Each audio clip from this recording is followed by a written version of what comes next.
Welcome back to the Commercial Real Estate Show. I'm Michael Bull. Today we're talking about the industrial real estate market. Please welcome my next guest, Bryant Dromey. Bryant has been in industrial real estate business for over 10 years. He recently joined the National Industrial Group at Bull Realty. Bryant, thanks for joining us. Thanks for having me on, Michael. Well, we appreciate it. Well, Bryant, as we've heard, the investment market for industrial properties is red hot. The single-tenant net lease market is red hot. While interest rates are low, a lot of owners of industrial properties are considering this as a good time to consider selling. And then even owners of industrial properties that use it for their business, a lot of them are unlocking the equity and unleashing that to reinvest in their business and selling those properties on a sale-leaseback. What are some of the advantages of a sale-leaseback?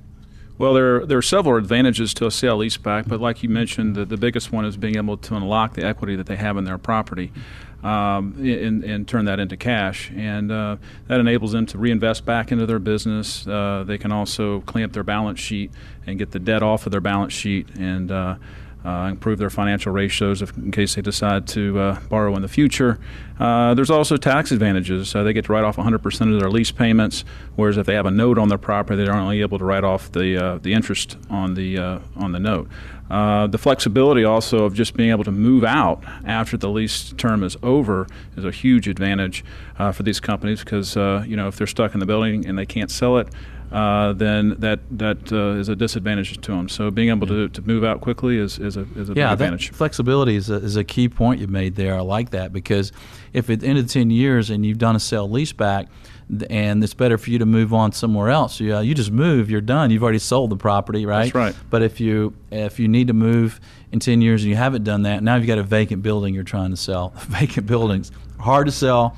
Leased buildings with a 10 or 20-year lease are pretty easy to sell. That's exactly right. What about valuation? So if I own a business and I own the facility, the real estate, and I want to do a sale-leaseback, what are some of the key aspects of the value, how much I'm going to get from my property? Well, at the end of the day, Michael, it's all about the income stream. And so these buyers are going to look at a lot of variables, but here just a few of them would be the higher the rent, the more the seller or future tenant's willing to pay, the more they're going to be able to get for their property. Also, the length of term. I mean, the longer the term that they have on the property, as far as encumbering it, the more value they're going to add to the property too. And the credit worthiness of the tenant. The stronger the credit tenant that's in the property, the more money they're going to be able to demand for the property as well. So an example of that would be a FedEx or a UPS. They're going to probably be able to demand the most for their properties.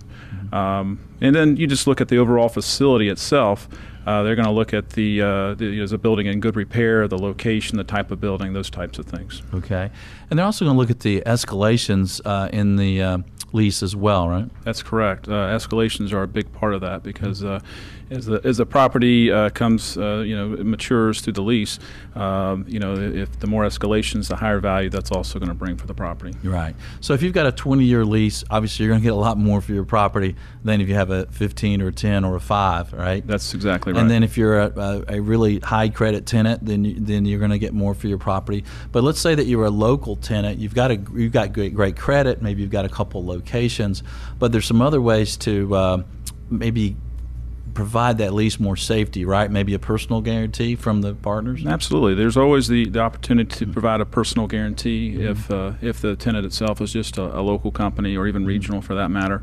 That can definitely help improve the value. All right. Well, Bryant, thanks for joining us today. We appreciate it. Thanks for having me on. Well, it's a great market, and if you're considering doing a sale-leaseback, there are a lot of variables, and we just covered some of the key ones, but it can certainly be a great way to unlock equity while interest rates are low and create the flexibility you need.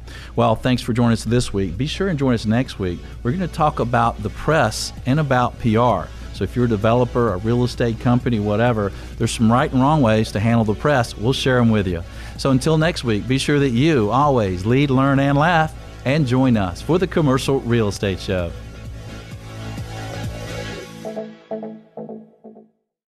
The Commercial Real Estate Show is brought to you by Bull Realty Commercial Advisors, a great place to do business. Visit bullrealty.com. RealNex, a comprehensive and powerful suite of commercial real estate tools at an incredibly low price. Visit realnex.com. That's REALNEX.